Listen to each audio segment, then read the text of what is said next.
How to fix Google Translate app not working. Hello guys, in this tutorial you would learn how you can fix Google Translate application not working. So if you're facing issues with Google Translate, here are some solutions to get them working again. The first step is to make sure that you are using the latest version of the Google Translate application.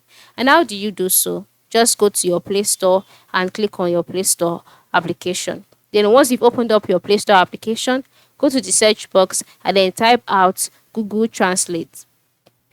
All right, Google Translate.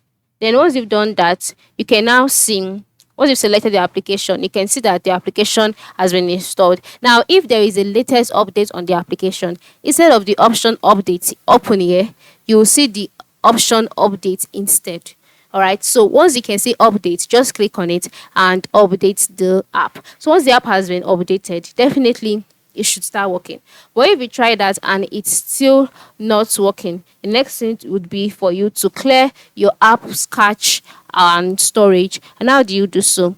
Head over to your settings, and then once you're on your settings page, scroll up or down depending on your phone's display or your phone's specifications, and then click on app management.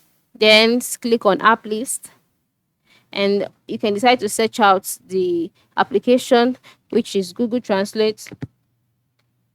All right, Google Translate. Yeah, where are you?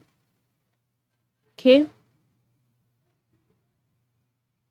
so let's just search it out. Translate. So click on it, and then once you're on this page, select storage and cache. Now you can see the app size, the user data, the cache, the total. So the next thing is to go to the lower part of the screen where you can see two options: clear storage, clear cache, and click on clear cache. And then the cache will be cleared automatically. You can also clear your storage, right? But the disadvantage of clearing your storage is that you will no longer have access to most of your translation. So to avoid that, you can just leave it that way. And then the last option that you can try is by reinstalling your Google Translate. So if all of this does not work, that is clearing your storage and clearing your cache and updating your device does not work, the next thing you can do is to reinstall Google Translate. And by the time you reinstall it, definitely it will start working. All right, so that is it. Thanks for watching and have a good day.